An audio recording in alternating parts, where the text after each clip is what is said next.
আজকে কিন্তু ভৈমী বা জয়া একাদশী, আজকে কিন্তু উপবাস আছে। আর সবার প্রথমেই জানিয়ে রাখি, কালকে কিন্তু 10টা 1-এর মধ্যে পালন আছে। তোমরা যারা যারা একাদশী করেছো তারা অবশ্যই টাইমের মধ্যে পালনটা করে নিও। তো রাধে রাধে, সকলকে জানাই আমার চ্যানেলে অনেক অনেক স্বাগত। আশা করি আপনারা সকলে খুবই ভালো আছেন, আর আপনাদের আর গোপালের আশীর্বাদে আমিও ভালো আছি।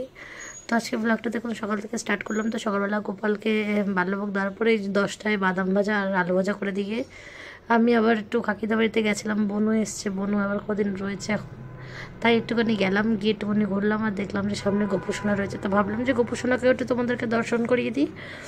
তো গোপুসোনা দেখো কত রোগা হয়ে গেছে আগের থেকে, মানে বিয়ে বাড়িতে ওরও অনেক চাপ হয়ে গেছে, খাটাখাটনি হয়ে গেছে।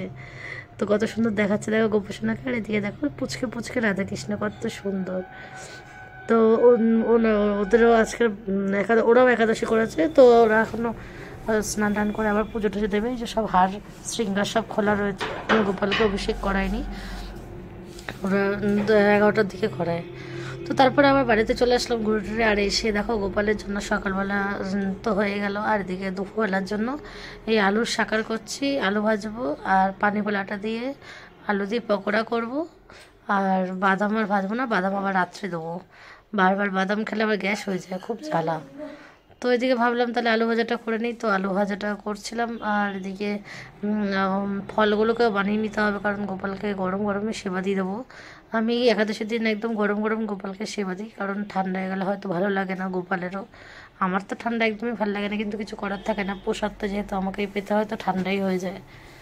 তো দেখো এবার ভোগের থালা দর্শন করো। এই যে বিভিন্ন ধরনের ফল, পেয়ারা, আপেল, শসা, কলা, মৌসম্বি লেবু, কমলা লেবু, তারপর হচ্ছে তোমার আলু ভাজা, আলুর পকোড়া, আর এদিকে আলুর সাকার দিয়ে গোপাল সোনার দুপুরের ভোগটা দিয়ে দিলাম। আর দুপুরের ভোগটা দেওয়ার পরেই কিন্তু আমি প্রসাদ পেয়ে নিয়েছিলাম। আর একটু বিশ্রাম করে নিয়ে আবার বিকেলবেলা গেছিলাম, আমাদের দোকান খুলেছে তো দোকানে গেছিলাম। তো একটু গিয়ে দেখলাম দোকানে ইলেকট্রিকের মাল আর কিছু বাচ্চাদের খাবার দাবার তুলেছে। এখনও অনেক কিছু তোলা বাকি আছে, নতুন দোকান তো তো একটু সময় লাগবে। তো যাই হোক, তারপর বাড়িতে এসে দেখছি আর এই যে আমাদের সাউন্ড বার এসছে। আমার বর অর্ডার করেছিল, তো অনেক দিন ধরে আসবে আসবে করে এসছে। তো একবার অর্ডার করে ক্যান্সেল করে দিয়েছিলাম, কারণ আমরা বাড়ি ছিলাম না। আবার অর্ডার করা হয়েছে, আর এই যে চলে এসছে আভান্তে বার্ড থাম। তো এটা খুবই সুন্দর আওয়াজ, আমাদের লাগিয়েছে ঘরে। তোমাদেরকে আমি পরে দেখাবো ওখানে ঘরে ভিডিও, কারণ এখনও সেটিং করা হয়নি, জাস্ট এমনি লাগিয়ে আর কি শুনছিলাম সাউন্ডটা কেমন হয়। তার আগে উনি আনবক্সিং করছিল বলে আমি ভিডিওটা করছিলাম, কারণ পরে বলবে যে না এরকম ছিল না, স্ক্র্যাচ ছিল না, এই ছিল না। অনেক সময় তো অনেকটা রিজেক্ট মাল অনেকে ফেরত দেয়, সেগুলো হয়তো নিয়ে আসে। ওই জন্য আমি ভাবলাম যে ভালো করে ভিডিওটা করা যাক। তো ভিডিওটা করছিলাম, আর এদিকে দেখো বোনের মেয়েগুলো এসে ওইখানে জ্বালাতন করছিল। তারপর ওদেরকে আবার সাইড করে দিলাম, আবার নলে বলবে এখানে ওরা কিছু করে দিয়েছে।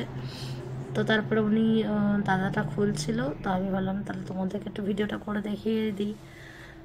তো অনেক বড়ই ছিল সাউন্ড বারটা, ভালো, বেশ সুন্দর আর খুব ভালো আওয়াজ। তো আজকে একাদশী, আর একাদশী করে আর শরীরে যেন আর কাজ করতে ইচ্ছা করছে না। তো তারপরে আবার ঘর দর মুছে ছেড়ে সবই হয়ে গেছে। আর তারপরে এই কাকুটা এসেছিলো। আর এদিকে বুটের এই সাউন্ড বক্স, খুব ভালো আওয়াজ, বেশ খারাপ না, ভালো বেশ। তো আমার বড় আবার এসছে, সে আবার দেখছে সব ঠিকঠাক আছে কিনা, স্ক্র্যাচ ফ্র্যাচ আছে কিনা। কারণ এখনকার রিজেক্টেড জিনিস খুব বেশি লোকের বাড়িতে ডেলিভারি করা হয়, তাই জন্য যখনই কিছু নেওয়া হয় না ওটাকে ভালো করে দেখে শুনে নেওয়াই উচিত। আগের বারই আমি তো একটা কানের ইয়ারপড অর্ডার করেছিলাম, ইয়ারপড, হ্যাঁ। তো ওটা কী হয়েছে, ওটার স্ক্র্যাচ ছিল পুরো, বক্সটাই না পুরো দাগ দেওয়া, বোঝাই যাচ্ছে ওটা কেউ ইউজ করেছিল, 2-3 দিন শুনে আবার ফেরত দিয়ে দিয়েছে। মানে এগুলো ঠিক না, যদি না নেওয়ার হয় তোমরা অর্ডার কেন করো? অনেকে অর্ডার করে কিছুদিন ইউজ করে আবার 7 দিনের মধ্যে ডেলিভারি করে দিচ্ছে। তো এটা খুবই বাজে জিনিস, কেন অর্ডার এরকম করো? তোমাদের জন্য অন্য কেউ যখন পুরো টাকাটা দিয়ে জিনিসটা কিনছে, ওই রিজেক্টেড মালগুলো তাদেরকে দেওয়া হচ্ছে, তারা আবার রিটার্ন করছে। এগুলো তো খুবই সমস্যা, কোম্পানিটার সমস্যা, যারা অর্ডার করছে, যারা হয়তো পুরোপুরি নিতে চায় তোমাদের জন্য তাদের সমস্যা হচ্ছে। তো এই জন্য আর কি সব কিছু ভালোভাবে দেখে নিয়ে সেটিং করে নেওয়া উচিত। তো উনি কী কী কটফট ছিল সেগুলো সব দেখিয়ে দিল। আর ওয়্যারলেস সাউন্ড বক্স ছিল, খুব সুন্দর, তারের কোনো ঝামেলা নেই, এটার জন্য আরও বেশি ভালো লাগছিলো। নাহলে মানে 7-8 দিয়ে জুড়তে জুড়তে অনেক সময় লেগে যায়। তো এইভাবেই আজকে ভিডিওটা আমি শেষ করব। আর তোমাদের যদি আমার ভিডিওটা কোথাও একটু ভালো লাগে তাহলে অবশ্যই লাইক, কমেন্ট, শেয়ার আর সাবস্ক্রাইব করতে কিন্তু একদমই ভুলবে না। আর যদি কেউ নতুন হয়ে থাকো আমার চ্যানেলে তাহলে অবশ্যই কিন্তু আমার ফ্যামিলিতে জয়েন করো। রাধে রাধে, শুভরাত্রি, জয় শ্রীরাম, সকলেই ভালো থাকবেন।